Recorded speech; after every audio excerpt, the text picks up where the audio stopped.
Ngayon, Agustin, ako naman ang susubok sa iyo. Kapag mapalipad mo ako sa tubig, ibig sabihin ikaw ang nanalo. Tignan natin kung kaya mong gampanan ang pagiging isang antingero at tagapangalaga ng mutya ng igat. Sige, Mang Sunoy, nakahanda na ako. Hindi ko sasayangin ang pagkakataong ito, Mang Sunoy.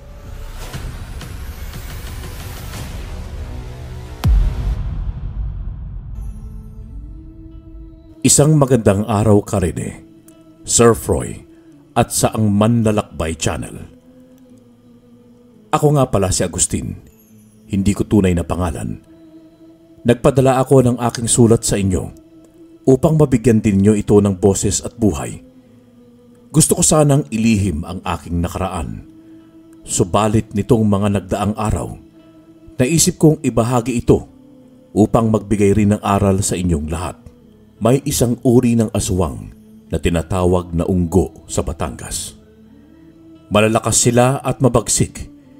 Minsan lamang sila sumalakay, subalit wala silang tinitirang buhay. Ang pangyayaring aking ibabahagi sa inyo ay nangyari noong taong 1967 sa isang isla ng Batangas na hindi natatagpuan ni numan. Tuluyan na itong naglaho matapos kong tumungo roon. Para maunawaan ninyo ang lahat, ay sisimulan ko ang aking kwento mula sa simula at kung paano ako doon napunta. Bata pa lamang ako, ay kinagisnan ko na ang hirap sa buhay. Anak ako ng isang mangingisda, kung kaya't lumaki ako na marunong mangisda at lumangoy sa dagat. Simple lamang ang pamumuhay ko kasama ang aking mga magulang at ang aking kapatid na si Luis. Masaya kami at sama-sama.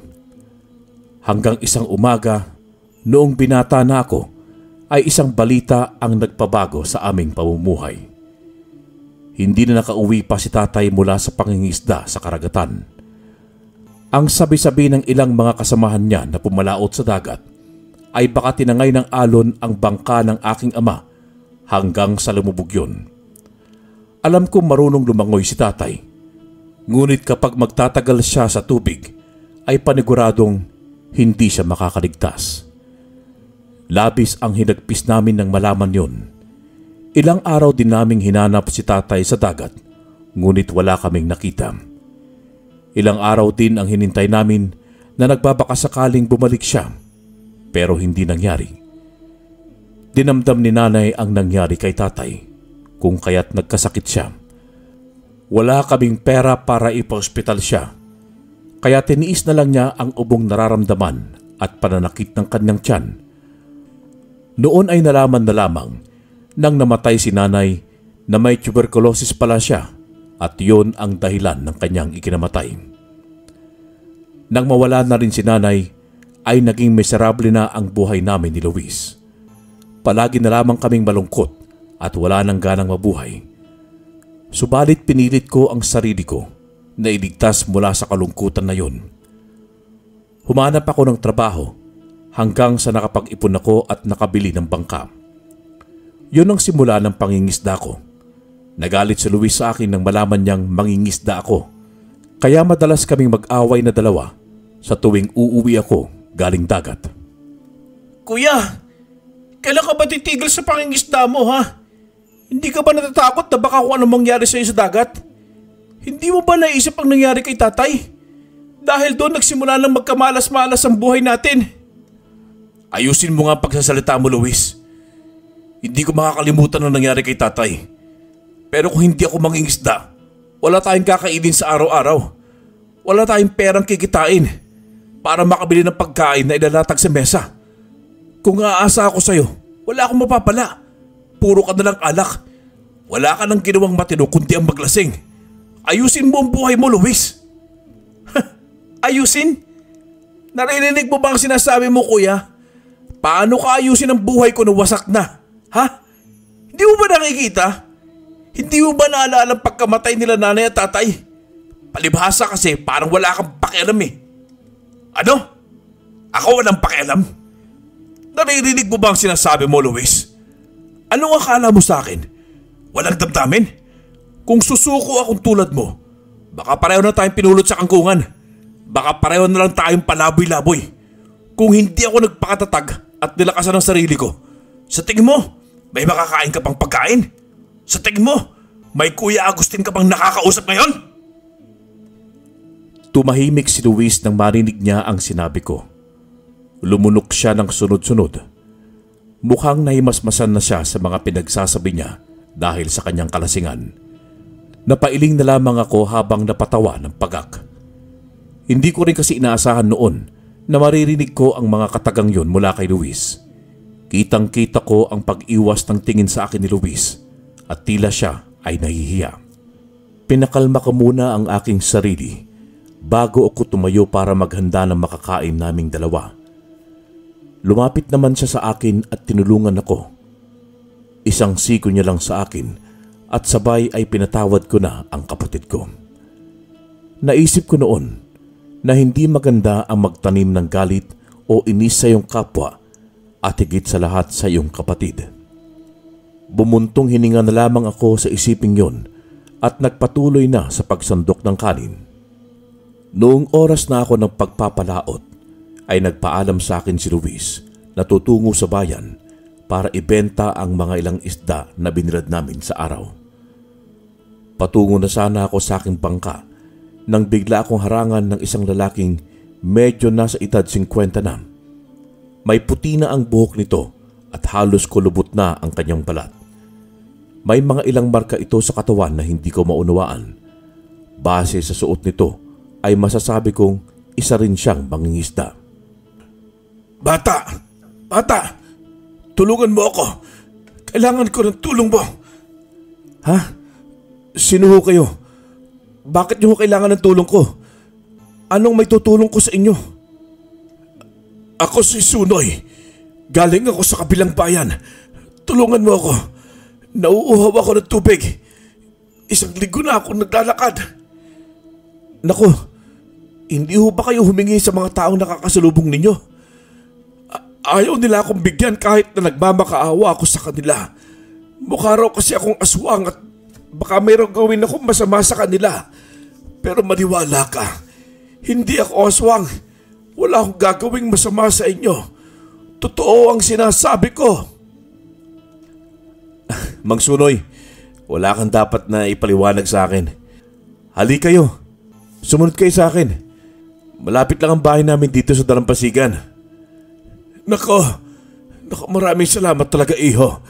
Mapapawi na rin ang uhaw ko. Ano nga palang pangalan mo? Ako ho si Agustin.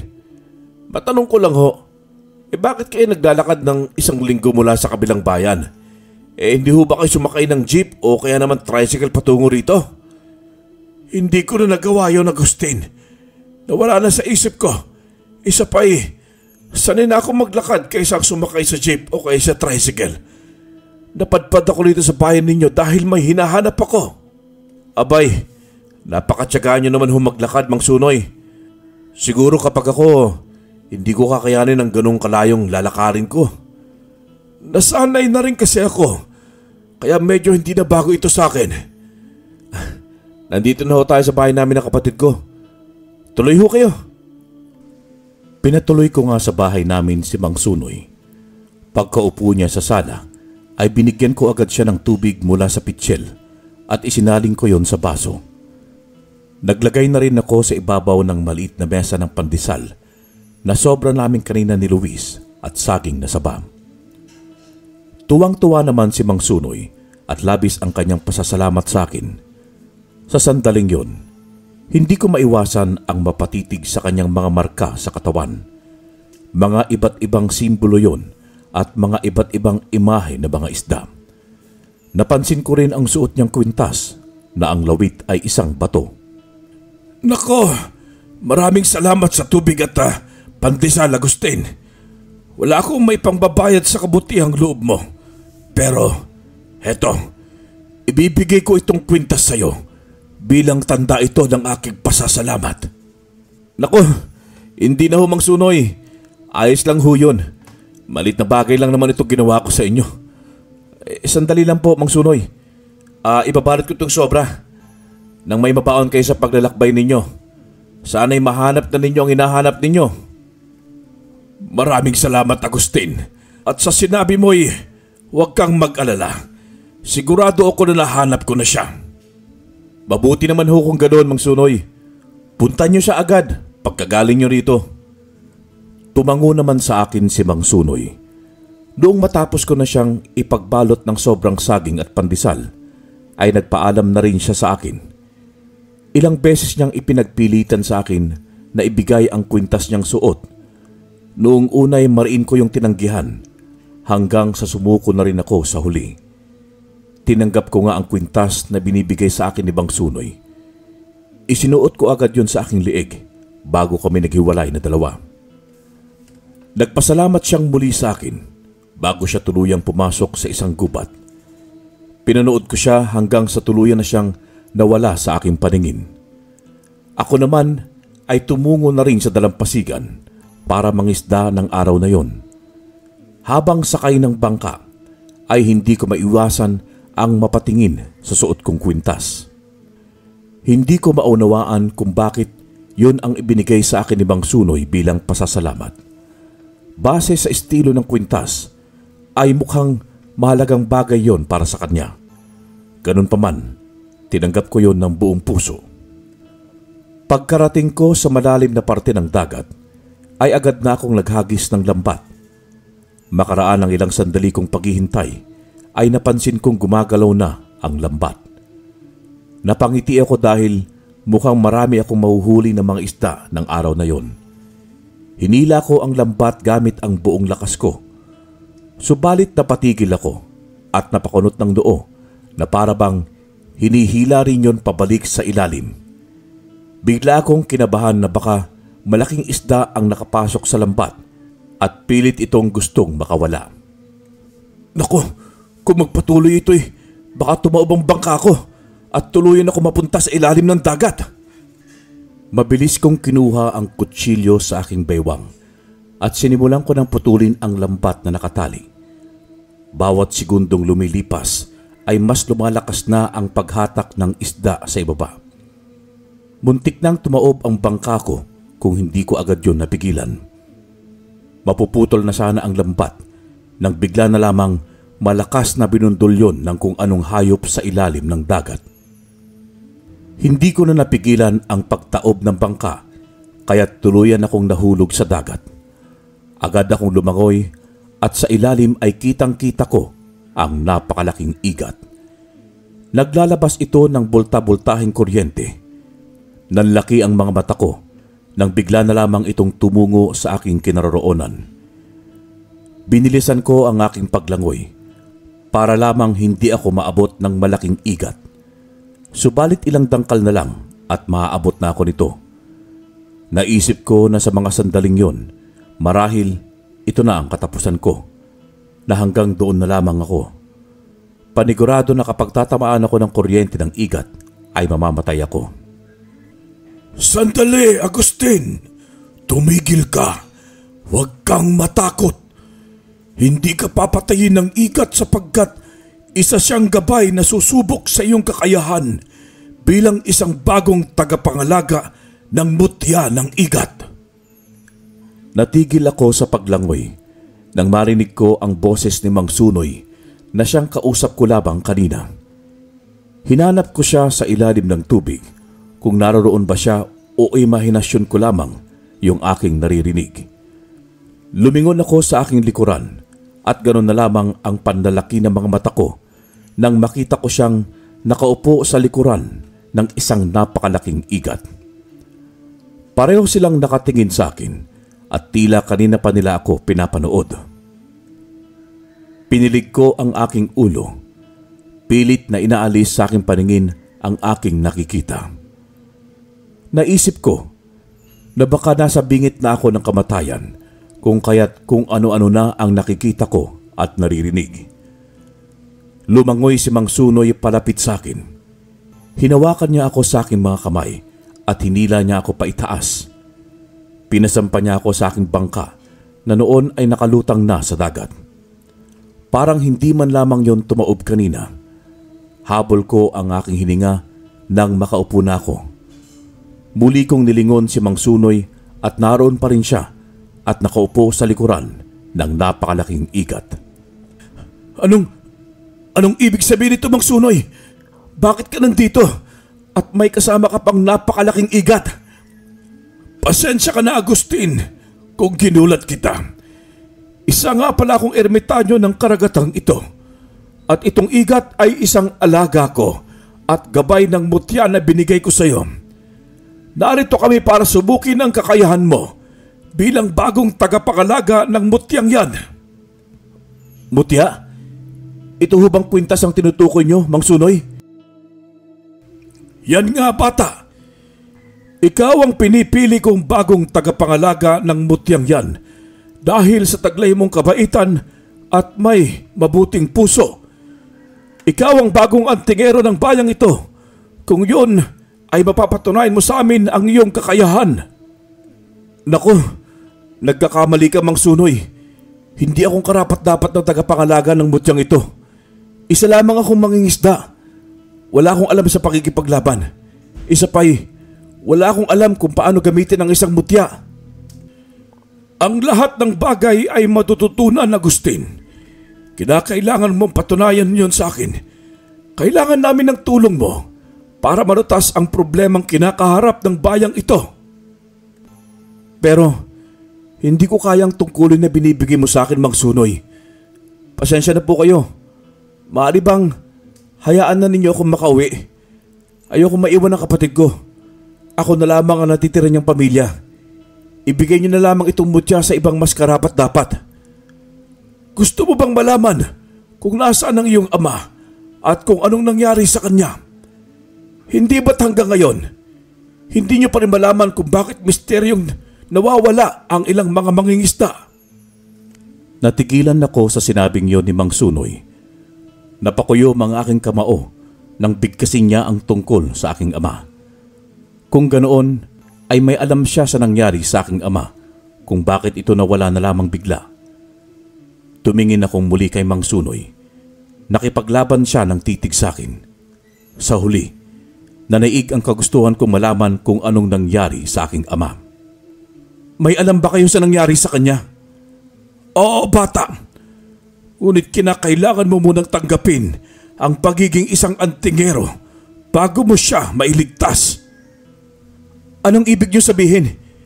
Ibig sabihin ba'y buhay pa ang aking ama? Bakit may kondisyon pa bago ko siya mailigtas? Buhay pa ang iyong ama. At kung hindi ka agad kikilos, baka makita na siya ng mga aswang na humahanap sa kanya. Kaya kinakailangan mong tanggapin ang mutya at maging isang ganap na antingero upang labanan mo ang mga aswang na nakatira sa lihim na isla. Sa Isla de Cadena.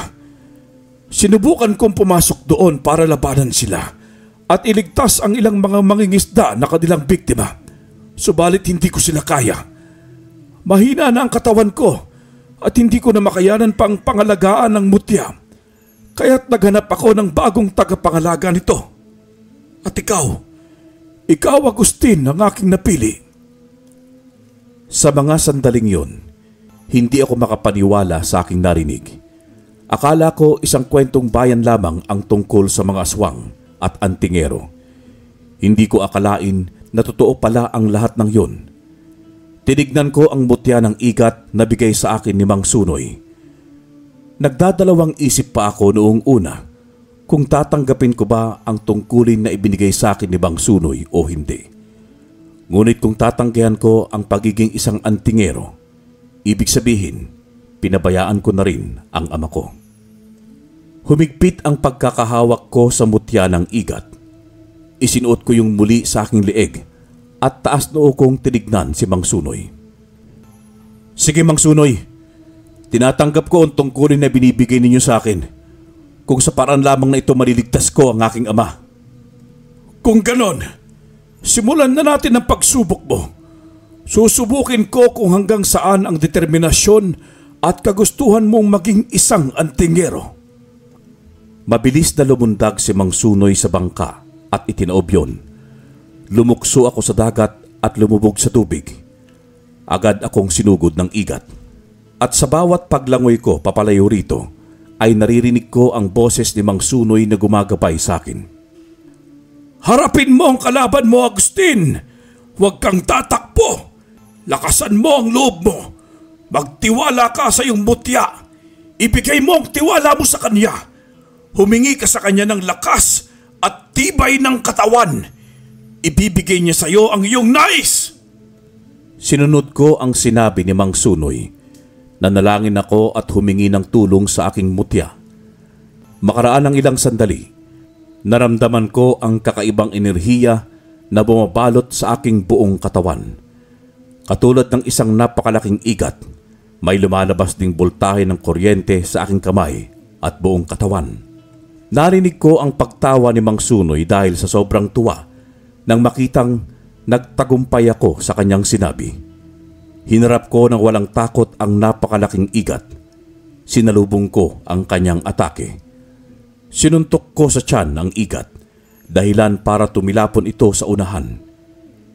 Laking tuwa ko nang hindi man lang ako naapektuhan ng kuryenteng nilalabas nito. Muli itong sumugod at inatake ako. Pero sa bilis ng aking paglangoy ay hindi ako nito naabot. Natuwa ako nang malaman na taglay ko na rin ang lakas at katangian ng isang igat. Rinig na rinig ko ang tawa ni Mang Sunoy habang pinapanood akong nakikipaglaban sa napakalaking igat. Hanggang sa nawala ang napakalaking igat at si Mang Sunoy na ang nasa aking harapan. Ngayon, Agustin, ako naman ang susubok sa iyo. Kapag mapalipad mo ako sa tubig, ibig sabihin ikaw ang nanalo. Tignan natin kung kaya mong gampanan ang pagiging isang antingero at tagapangalaga ng mutya ng igat. Sige, Mang Sunoy, nakahanda na ako. Hindi ko sasayangin ang pagkakataong ito, Mang Sunoy. Tumindig ako at dinama ang bigat ng responsibilidad na iniatang sa akin. Noong ko nalaman na ang kapangyarihan ng mutya ng igat ay hindi lamang lakas ang ibinibigay nito sa akin, kundi kinakailangan din ng may malasakit sa kapwa at maging tapang na harapin ng kalaban. Sa kabila ng aking kaba nakaharap si Mang Sunoy, mas lalo pa akong nagkaroon ng lakas upang siya'y harapin at kalabanin. Nang tignan ko si Mang Sunoy, kitang-kita ko na puno siya ng tikas. Napansin ko rin ang kakaibang ngiti sa kanyang mukha na para bang hinihintay niya ang aking pagkilos para sugurin siya. Sa bilis ng pangyayari, hindi ko man lamang namalayan ang mabilis niyang pagsalya sa tubig dahilan para hampasin ako nito. Tumilapon ako sa mga korales na nasa ilalim. Napatingala ako kay Mang Sunoy sa itaas na nakatingin. Mabilis akong lumangoy pa itaas at nagpakawala ng isang malakas na atake. Ginamit ko ang aking lakas at bilis bilang igat. Natamaan ko sa tiyan si Mang Sunoy pero hindi man lang siya natinag. Sinilip ko ang bawat galaw ni Mang Sunoy. Isang biglaang pagsipa ko sa kanyang likuran nang umikot ako ang nagpalipad sa kanya patungo sa itaas ng tubig. Nilipad si Mang Sunoy sa ere at malakas siyang bumagsak pabalik sa tubig. Umahon siya mula sa tubig at agad na tumungo sa aking bangka. Sumunod naman ako sa kanya at tumayo sa kanyang harapan. Ngumiti siya sa akin sa kanya ako pinaupo. Umupo naman ako at nginitian ko siya pabalik. Agustin, ikaw nga ang hinahanap ng mutya. Tama nga ako at ikaw ang karapat-dapat na tagapangalaga niyan. Huwag mong kalimutang alagaan ito. Hindi lamang para sa iyong sarili, kundi para sa bayan. Isa pa'y, may liligtas mo na rin ang iyong ama mula sa Isla de Cadena. Maraming salamat, Mang Sunoy. Sabihin niyo sa akin kung paano ko matatagpuan ang isla na ito. Paano ko rin mahahanap ang aking ama sa islang yon? Lumalabas lamang ang islang ito kapag kabilugan ng buwan.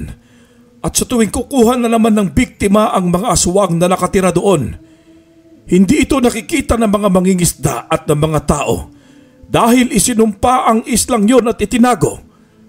Kaya hintayin muna natin ang susunod na kabilugan ng buwan bago tayo tutungo sa isla. Kung ganun ho, 2 linggo pang hihintayin ko bago ko mailigtas ang aking ama. Ganon na nga, Agustin. Huwag kang mag-alala. Walang mangyayari sa ama mo. Alam kong malakas siya at maparaan para hindi mahuli ng mga aswang na nakatira doon. Nakaligtas na nga siya ng ilang taon sa pamamalagi roon. Ang 2 linggo pa kaya. Tama kayo, Mang Sunoy. Subalit, bakit hindi niyo sila niligtas ng mga nakaraang taon? Bakit ngayon lang di kayo naghanap ng bagong tagapangalaga? Yun ay dahil nasa ibang lugar ako ng mga taong nagdaan. Hindi lamang itong bayan natin ang pinangangalagaan ko, kundi maging ang ibang lugar din.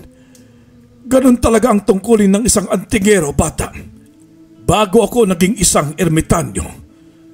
Kinuwento lang sa akin ng mga nakausap kong nilalang malapit sa isla ang nangyari dito sa bayan. Kaya ngayon lang ako nakagawa ng paraan. Sinubukan ko ring labanan ng mga aswang na naroon, pero hindi ko sila kinaya. Ganon ho pala ang nangyari. Ngayon naliwanagan na ako, Mang Sunoy. Ngunit may isang tanong pa ho ako. Ano ho ba ang islang yon? Bakit mga aswang doon ang nakatira? Paano yun nangyari? Ang isla kasi na yon ay isinumpa. Isinumpa ng isang masamang nilalang ang mga taong nakatira roon, kung kaya't sila ay naging mga aswang. Simula noon, hindi na sila nakalabas sa isla at doon na sila nanatili. Subalit tuwing kabilugan ng buwan naman, may kinukuha silang mga tao para maibsan ang kumakalam nilang sikmura. Papaanong mapawalang bisa ang sumpa, Mang Sunoy? Mawawala ang sumpa ng isla kung mapapatay ang leader ng mga aswang at mabasag ang itim na bertud sa katawan nito. Kapag mabasag yun, mawawala ang sumpa at maging ang isla. Ngunit mahirap kalabanin ng kanilang leader, Agustin. Kailangan natin siyang pagandaan. Huwag kang mag-alala at tutulungan kita. Sige, Mang Sunoy. Nakahanda ako sa pagharap naming dalawa. Umaasa ako sa inyo na tutulungan mo akong mag-ensayo. Tinapik ako ni Mang Sunoy sa aking balikat bago niya ako muling nginitian. Matapos ang pag-uusap naming dalawa ay tinulungan na rin niya ako sa pangingisda. Noong araw na yon, marami akong nahuling mga isda at binenta ko yun sa bayan. Simula nang nakabalik kami ni Mang Sunoy sa bayan, ay nagsimula na rin akong mag-ensayo. Doon na muna tumuloy sa aming bahay si Mang Sunoy. Takang-taka naman ang aking kapatid na si Luis. Ngunit nang maipakilala ko sa kanya si Mang Sunoy, kalaunan ay tinanggap na rin niya ang matanda. Isang araw, may kumalat na balita tungkol sa isang mangingisda na bumalik sa aming bayan. Ibinalita niya sa aming buong nayon ang tungkol sa kanyang nakitang isla. Anya, ang sino man daw magtangka na pumunta sa islang yon ay hindi na nakakabalik. May mga kasama raw siyang mangingisda na hindi na niya nakasama pabalik.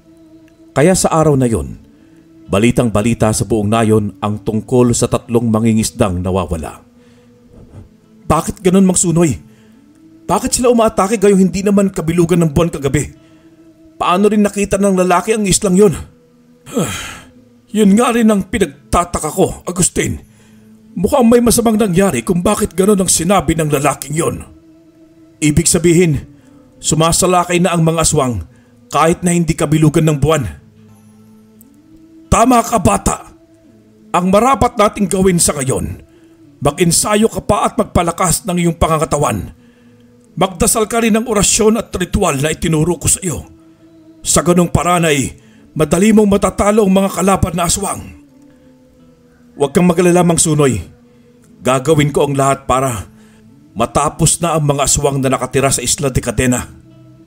Alam ko, bata, at hangad ko na magtagumpay ka. Nandito lang ako sa tabi mo at gagabayan kita. Sige na. Bilisan na natin at marami pa akong ituturo sa'yo. Lumipas na nga ang mga araw. Mas marami akong natutunan kay Mang Sunoy. Mas lumakas ang aking katawan. Mas naging matikas. Mas naging matalas ang aking pag-iisip at naging magaan na rin ang aking puso.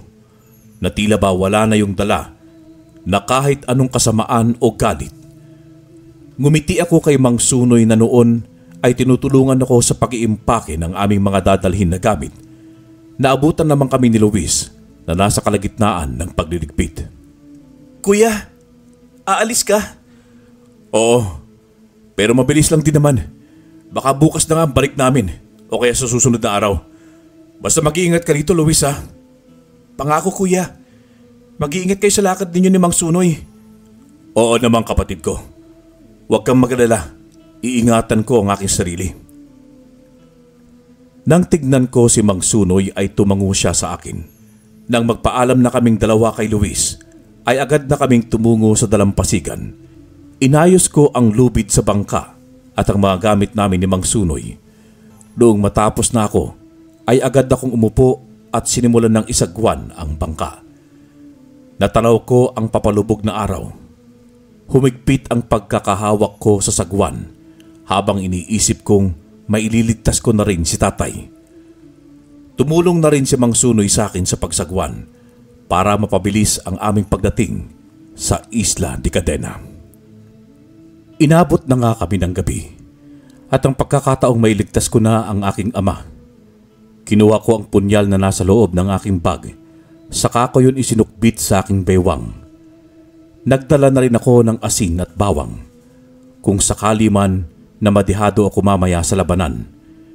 Bilog na bilog ang buwan sa kalangitan at kitang-kita ko ang isang maliit na isla. Habang papalapit pa lang sa isla ay ramdam ko na ang malakas na enerhiya na nanggagaling doon. Umiinit din ang suot kong mutya. Nilingon ko si Mang Sunoy at tinanguan niya ako nang malapit na kami sa dalampasigan. Bumaba ako ng bangka at agad na hinila yon patungo sa dalampasigan. Agad ko ring binaon sa buhangin ang angkla na nakakabit sa tali para hindi matangay ng alon ng bangka. Habang nakatingin kami ni Mang Sunoy sa loob ng isla, ay parang may mga matang nakatunghay sa amin. Hinahampas ng hangin ang sanga ng mga punong kahoy na siyang mas nagpatindi ng kaba ng aking naramdaman. Talasan mo ang mga mata mo at pakiramdam, Agustin. Alam nila na dumating na tayo sa isla nila. May mga nakamasid sa atin sa kadiliman. Humanda ka kung sakali man na salakayin nila tayo. Huwag po kayong mag-alala, Mang Sunoy. Nakahanda ako kung sakali man na sugurin nila tayo ngayon. Mabuti kung ganon, dahil hindi basta-basta ang mga aswang na naririto. Makalipas ang ilang sandali, ay may mga anino nang naglitawan mula sa mga puno at sa lilim ng mga bato. Isa-isang sumulpot ang mga aswang. Malalaki ang kanilang pangangatawan. Itim ang kanilang balat na makintab na parabang naligo sila ng langis. May mahahabang kuko at mga matang mapupula na kitang-kita sa dilim. Napausal agad ako ng dasal habang nakatingin sa mga nilalang. Tumungo naman si Mang Sunoy sa aking likuran at sinibihan niya akong lakasan ng aking dasal nang sa ganon ay marinig ng mga ito. Sa ngalan ng Diyos at sa mga lumipas na mga antingero, kayong mga aswang ay malulupig ko ngayong gabi. Habang binibigkas ko ang dasal, ay siya naman ang pag-init at paglakas ng aking mutya. Tiningnan ko ang mga aswang na noon ay mukhang kinikilala ako. Noong masilayan na nila ako at maging si Mang Sunoy, ay tumawa ang isang aswang na nasa unahan nila. Hoy, antingero! Huwag mo kaming takutin dahil lamang sa iyong butya. Hindi kami natatakot sa iyo.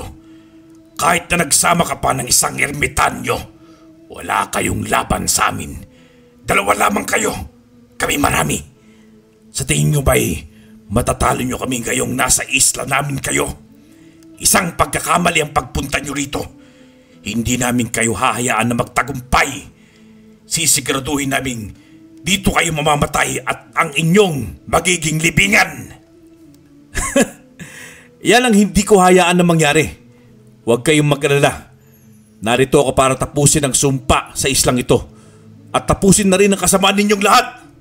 Bago mo yan magawa, talunin mo muna kaming lahat. Humigpit ang pagkakakuyom ng aking mga kamao. Tumabi na sa akin ng oras na yon si Mang Sunoy at hinarap na rin namin ang aming mga kalaban. magpapahuli tayo sa kanila.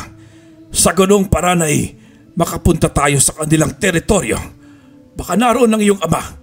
Kailangan nating masigurong ligtas at buhay pa siya. Sige Mang Sunoy, lalabanan na muna natin sila ng ilang sandali at magpapanggap tayong manghihina. Sang-ayon ako riyan. Kami ang unang sumugod sa aswang. Pero sinadya namin ni Mang Sunoy na wag silang tamaan. Napaubo ako nang maabot ako ng suntok sa tiyan ng kanilang leader. Tawang-tawa ito habang pinagmamasdan akong nahihirapan na bumangon mula sa pagbagsak. Tinignan ko si Mang Sunoy. Napangiti ako sa aking isipan nang makita ko siyang nagpanggap na nawalan ng malay. Mabilis na tumungo sa aking kinaroroonan ang ilang aswang at pinagtulungan nila akong itayo. Sinadya ko pang umungol para akalain ng mga ito'y nasaktan ako ng todo. Isang suntok ka lang pala, bata. Ang yabang mo pa kanina. Gagawin ka rin pala namin pagkain ngayong gabi. Hindi naman ako nagyabang kanina. Nagsabi lang ako ng mga salita magpapainis sa inyong lahat. Pwes, wag mo na akong inisin ng ganon. Hindi ko nagustuhan ng pagsasalita mo. Sige, dalhin na mga yan sa lungga natin nang masimulan na natin silang pagpiyastahan. Wala rin palang binatbat ang mga ito.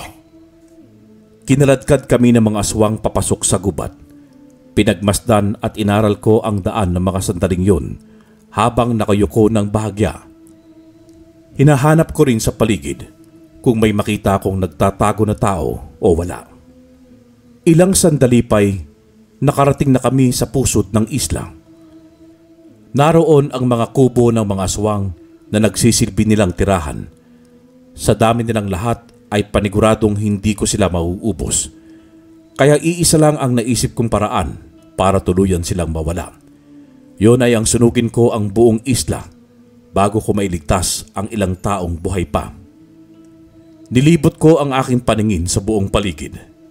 May 3 taong nakatali sa isang puno ng kahoy. Nakayuko sila at mukhang walang malay. Doon ako dinala sa kabilang puno ng kahoy kasama si Mang Sunoy. Itinali kami ng 2 aswang sa malaking puno bago nila kami iniwan. Agustin, naroon ang ama mo. Kasama yung 2 nakatali sa punong kahoy na yon. Kung ganun ho, nahuli na nila si tatay. Kailangan ko siyang iligtas. Mamaya na natin sila papakawalan. Kailangan na muna nating harapin ang mga aswang sa islang ito. Sa dami nila ay mukhang hindi natin sila kayang kalabanin. May naisip na akong paraan, Mang Sunoy. Susunugin ko ang islang ito. Oras na may ligtas natin si tatay at ang 2 pang nakatali na yon. Bago mo yun magawa, kailangan muna nating talunin ang leader nila, si Pinyo. Siya ba ang kasagutan ko kanina? Oo, siya nga. Hindi siya basta-basta matatalo. Dahil tulad ng mga kampunyay, siya ang nagtataglay ng makapangyarihang bertud na itim. Wala akong pakialam sa bertud niya, Mang Sunoy. Ang mahalaga sa akin ay ang mailigtas si tatay at ang ibang biktima nila at ang matapos na ang sumpa sa islang ito. Sandali lang at huhuparin ko ang tali sa kamay ko. Sige, Mang Sunoy. Malapit ko na rin makalas ang tali sa kamay ko. Mas nilakasan ko pa ang pagkiskis ng punyal sa lubid na nasa aking kamay hanggang sa maputol na ngayon ng tuluyan. Bumaling naman ako kay Mang Sunoy at ako na ang kumalas sa kanyang tali. Nang dumaan ang 2 aswang sa aming harapan ay nagkunwari kaming nakatali pa rin. Ngayon, anong plano mo, bata? Mang Sunoy, kunin mo ang atensyon ng mga aswang. Sasamantalayin kong pagkakataon na yon para pakawalan si tatay at ang kasama niyang bihag. Sige, ako nang bahala sa tatay mo. Mag-iingat ka, bata. Tandaan at gamitin mo ang mga itinuro ko sa iyo. Baka kaasa ka, Mang Sunoy. Hindi ko sasayangin ang mga itinuro mo sa akin. Tinapik ako sa balikat ni Mang Sunoy bago siya kumilos at tumungo sa mga bihag.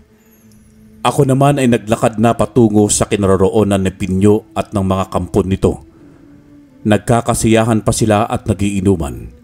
Hindi ako napansin ng mga kasama niya kaya nakalapit ako sa kanyang likuran. Agad kong inilabas ang punyal at itinutok yun sa kanyang liig. Kitang-kita ko ang gulat sa mga mata ng kanyang kasamahan at kung paano ang mga ito natigilan. Gamit ang kaliwa kong kamay, kinuha ko ang isang baso roon na may lamang tuba. Ibinuhos ko yun sa ulo ni Pinyo na mas lalong nagpagalit sa mga kampon niya. Ano nga ulit ang sabi mo sa akin kanina? Tatalunin mo ako at isasama sa iyong sumpa? Paano kung ikaw ang isama ko? Huwag kang masyadong kabante, bata. Paano mo kaming lalabanan ngayong mag-isa ka lang? Saan ang kakampi mong ermitanyo? Wala ka na doon kung nasaan na siya. Sabihin na nating naisahan ka namin. Anong ibig mong sabihin? Sige, isang pagkakamali lang ng galaw mo. Tatapusin ko ang buhay mo. Utusan mo mga kampon mo na huwag kumilos. Kung hindi, ibabaon kong punyal na to sa leeg mo. Walang yaka. Paano kayo nakawala sa pagkakatali? Sabihin na nating hindi ganun kagaling ang mga tauhan mo sa ginagawa nila. Sa mga sandaling yun, hindi gumagalaw si Pinyo at maging ang mga kakampi niyang aswang na naroroon. Pinagmasdan ko si Mang Sunoy hanggang sa tuluyan na niyang nakalas ang lubid sa 3 bihag. Pinigilan ko ang aking sariling umiyak nang makita ko ang aking ama na buhay pa at nakatakbo papalayo nang sabihan sila ni Mang Sunoy. Noong nawala na sila sa aking paningin, ay agad kong hinila sa kanyang buhok si Pinyo. Inipit ko ang kanyang ulo sa ibabaw ng mesa at pinanggigilan siyang sinuntok sa muka. Nagsimula namang umatake ang mga kasama niya, pero agad akong nagpakawala ng boltahe ng kuryente patungo sa kanila. Natumba ang ilan sa kanila at ang ilan naman ay nanatiling nakatayo. Tumakbo patungo sa direksyon ko si Mang Sunoy at nagsimula na siyang makipagbuno sa mga kalapan. Bigla namang kumilos si Pinyo at agad akong sinuntok sa aking tagiliran. Yun ang dahilan kung bakit siya nakawala mula sa akin. Tatakbo na sana siya nang hilahin ko siya sa kanyang buhok. Nag-usal ako ng isang panalangin. Naramdaman ko ang paglabas ng boltahe ng kuryente sa aking katawan. Dumaloy yon sa aking braso patungo sa katawan ni Pinyo. Nanginig siya habang kinukuryente ang kanyang katawan, subalit nilalabanan niya yon. Humugot siya ng malalim na hininga at agad akong sinikmurahan. Sa lakas ng kanyang suntok ay tumilapon ako sa kanilang mga bahay kubo. Wasak ang 3 kubo na dinaanan ko. Tumayo ako agad at muli ko siyang hinarap. Wala kang laban sa akin, bata. Kahit na may mutya ka pa, hindi mo ko matatalo. Ang islang ito ay nagbibigay sa amin ng lakas. Dahil dito kami isinumpa. Walang makakalabas ng buhay sa isla na ito, kahit na antingero ka pa. Hindi ako naniniwala sa sinasabi mo, Pinyo. Alam ko na may kahinaan din kayong mga aswang na nakatira sa islang ito. Sisiguraduhin ko mabubulok kayong lahat sa impyerno. Ang lakas ng loob mo, bata. Baguhan ka lang, kaya wala kang alam sa pangyayari. Wala kang magagawa laban sa amin. Baguhan nga ako, pero hindi ibig sabihin ay wala akong laban sa inyo. Pinunasan ko ang dugo sa aking labi habang nagpakawala ng mabigat na hininga. Alam kong malakas si Pinyo, pero ramdam ko rin ang bagong lakas na dumadaloy sa akin na ibinibigay mismo ng aking mutya. Naalala ko ang babala ni Mang Sunoy na kilalanin ko ang mutya dahil hindi ito basta lakas lamang ang ibinibigay kundi maging tagumpay ng kabutihan. Muling sumugod si Pinyo sa aking direksyon. Ang bilis niya ay parang isang hangin na hindi ko masundan ang galaw niya. Sa isang iglap lang, nasa harapan ko na siya. Nagsukatan kami ng suntok. Bawat tama niya parang bato ang tumatama sa aking katawan. Pero hindi ako nagpatinag. Hinayaan ko siya sa pag-atake hanggang sa maubusan na siya ng lakas at ako naman ang sumuntok sa kanya pabalik. Kinuha ko ang punyal at saka ko siya sinaksak sa kanyang braso at maging tagiliran. Mukhang hindi ka kasing lakas ng inaakala mo, Pinyo. Biglang tumigil si Pinyo Halatang nagulat siya sa sinabi ko. Nabanaag ko ang galit sa kanyang mga mata habang nakatitig sa akin. Hinding-hindi ako makakapayag na matatalo mo, bata! Hindi ko pinansin ang sinabi niya. Sa halip ay nag-usal ako ng isang orasyon para mas lumakas pa ang aking katawan. Kitang-kita ko ang liwanag na nagmumula sa mutya na nasa aking leeg. Unti-unting bumuo ito ng mga imahe sa aking isipan, mga anino ng kasaysayan ng isla. Nakita ko kung paano isinumpa ang mga taong nandoon hanggang sa sila ay naging aswang. Nakita ko rin kung paano ginamit ng isang nilalang mula sa dilim ang mga aswang para maghasik ng lagim. Ginamit nito ang takot at kasakiman ng mga tao upang itali sila sa isla at sa sumpa, hanggang sa tuluyan ng naging aswang ang mga nakatira doon at hindi na makaalis. Alam ko na, Pinyo, ang lakas na pinagmamalaki ninyo ay bigay lamang sa inyo ng isang masamang nilalang. Bahagi kayo ng sumpa at imbes na magbago kayo, ay mas ginamit nyo pa ito hanggang sa tuluyan kayong maging masama. Wala kang alam, bata.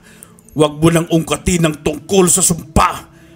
Wala ka nang mababago sa islang ito. Muling sumugod sa akin si Pinyo. Ngunit sa pagkakataong ito, nakatuon na ako sa kanyang pansin. Ginamit ko ang lakas ng mutya. Nagpakawala ako ng bolta-boltahing kuryente sa aking katawan at pinadaloy ko yon sa lupa. Naabot ng kuryente si Pinyo, dahilan para tumilapon siya sa kakahuyan. Mabilis akong tumayo at agad na tumungo sa kanya. Agad din siyang tumayo mula sa pagkakabagsak.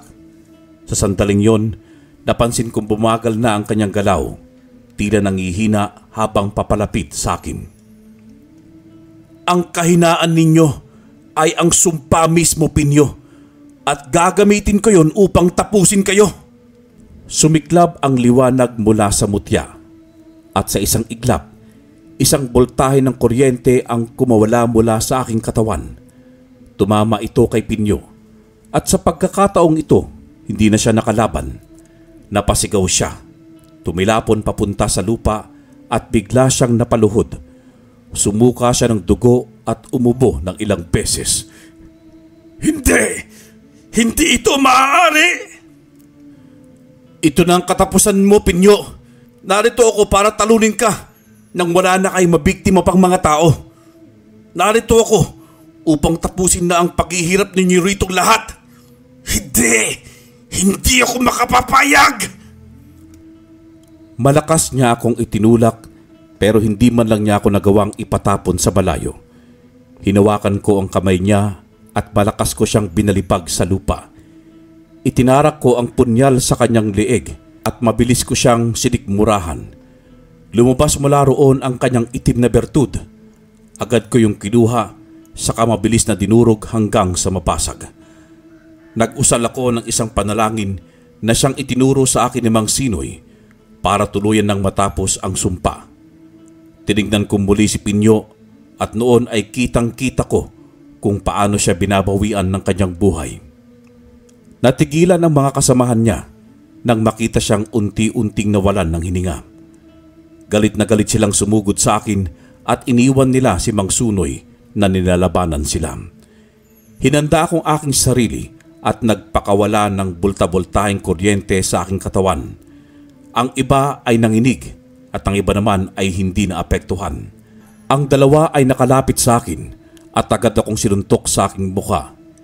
Hindi pa ako nakakabawi ng sipain naman ako ng isa pa. Dahil sa lakas ng sipa, naramdaman ko ang matinding sakit sa aking tiyan. Tumilapon ako sa lupa pero agad din akong tumayo at hindi pinansin ang kirot. Kumuyom ang kamao ko at muling nagpakawala ng kuryente, mas malakas at mas matindi. Ang mga kalaban ko na hindi naapektuhan kanina ay nagsimula silang umatras. Ramdam ko ang aking galit ng mga sandaling yon at ang lakas na nag-uumapaw sa aking buong katawan. Mabilis akong sumugod patungo sa kanila at sa isang suntok ko lang, kumalat ang boltahe ng kuryente sa kanilang lahat. Nangisay sila habang unti-unting binabawian ng kanilang buhay. Humihingal akong naupo sa lupa. Tinignan ko ang buong paligid. Hindi pa nauubos ang mga aswang. Marami pa sila at tumatakbo na namang umaatake patungo sa amin ni Mang Sunoy. Agustin! Kailangan na natin umalis dito. Kung mananatili pa tayo rito mapapagod lang tayong dalawa. Pero kinakailangan ko silang ubusin. Kung hindi, marami silang mapapatay na naman ng mga mangingisda. Gawin natin ang plano mo noong una. Sunugin natin ang buong islang ito. Si Tatay Mang Sunoy, nasaan na sila? Pinapunta ko sila sa dalampasigan at doon nila tayo hihintayin. Huwag kang mag-alala. Walang mangyayari sa kanilang masama. Binigyan ko sila ng proteksyon laban sa mga aswang. Hindi nila sila makikita. Kaya bilisan na natin bago pa tayo matalo ng ating kalaban. Tumango naman ako kay Mang Sunoy. Agad kaming kumilos na dalawa. Kumuha ako ng apoy mula sa apoy na gawa ng mga aswang. Sinimulan naming sunugin ang mga kubang naroon at hinayaan niyong magkalat sa buong isla. Naghiyawan ang mga aswang nang maging sila ay lamunin ng apoy. Hinila na ako ni Mang Sunoy palayo sa lugar na yon at tumakbo kaming dalawa patungo sa dalampasigan. Ngunit hindi pa kami nakakalayong dalawa ay agad na may humila sa akin na isang aswang. Kita ko si Pinyo na humihinga pa. Napakuyom ang kamay ko dahil hindi ako makapaniwalang buhay pa siya. Itinapon niya ako sa kakahuyan. Ramdam ko ang pagbagsak ng aking likod sa lupa. Agad siyang tumakbo patungo sa akin at agad akong sinakal. Hindi ako makapapayag na alis ka ng islang ito, bata. Isasama kita sa hukay. Isasama kita kung saan man kami pupunta ng mga kasamahan ko. Ikaw na lang, Pinyo. Wala akong balak na sumama sa'yo. Kayong mga aswang ang nararapat na mamatay. Pagbayaran ninyo ang mga kasalanang nagawa ninyo. Mabilis ko siyang sinuntok sa muka kaya nabitawan niya ako. Tumilapon siya at sumuka ng dugo. Agad ko siyang nilapitan at walang sawang pinagsusuntok siya sa muka habang naglalabas ang kamao ko ng kuryente. Sumuka ng dugo sa Pinyo. Hindi ko siya tinigilan hanggang sa hindi nabasag ang kanyang bungo. Habol ko ang aking hininga nang tumayo ako at iniwan siya. Hinila naman ako ni Mang Sunoy at mabilis kaming tumungo sa dalampasigan. Sa sandaling yon, nilalamon na ng apoy ang buong isla. Pagdating ko sa dalampasigan, ay nakasakay na si Tatay Agus sa bangka kasama ang dalawa pang mangingisda. Agad akong ngumiti at niyakap ko siya ng mahigpit. Takang-taka pa siya sa akin at mukhang kinikilala ako. Ako to, Tay. Si Agustin. Ang anak ninyo. Anak? Anak! Naku, napakalaki mo na, anak. Pasensya ka na. Hindi ako nakabalik. Hindi ako agad nakabalik. Wala akong masakyan pa uwi sa bayan natin. Mabuti na lamang at hindi ako nakita ng mga aswang. Kaya hindi nila ako napatay. Pero nitong araw lang ay nahuli nila ako. Mabuti na lang din at dumating kayo. Salamat, anak. Salamat! Wala yun, Tay. Masaya ako at ligtas kayo. Makakasama ka na namin muli ni Luis. Paniguradong matutuwa siya kapag nakita kayo. O siya, mamaya na kayo mag-usap. Kailangan na nating umalis bago pa tayo maabutan ng ilang mga aswang. Agad na nga kaming kumilos. Nagsimula na akong magsagwan at si Mang Sunoy. Habang papalayo ang bangka sa dalampasigan, ay pinagmasdan namin ang buong islang nilalamon na ng apoy. Rinig na rinig namin ang hiyaw ng mga aswang na naroon. Noong malayo na kami, natabunan na ng makapal na ulap ang isla hanggang sa hindi namin ito nakita. Natapos na rin ang sumpa. Wala na silang mabiktima pang mga inosenteng mga mangingisda. Pero hindi ang ibig sabihin nun ay wala nang masasamang nilalang sa mundo. Kinakailangan mong maging handa pa, Agustin, sapagkat nagsisimula pa lang ang tunay na laban. Nakanda na ako para dyan, Mang Sunoy. Lalo pat alam kong gagabayan ninyo ko sa kahit na anong laban. Tumawa na lamang sa akin si Mang Sunoy bago siya tumango. Ipinagpatuloy na nga namin ang pagsagwan habang nakikipagkwentuhan ako kay Tatay Agus. Pagdating nga namin sa aming bayan ay naging maayos na ang lahat. Wala nang nawawalang mga mangingisda tulad noong una. Hindi naman makapaniwala ang aking kapatid na si Luis nang makita niyang buhay ang aming ama. Pero agad din siyang yumakap kay tatay sa sobrang tuwa.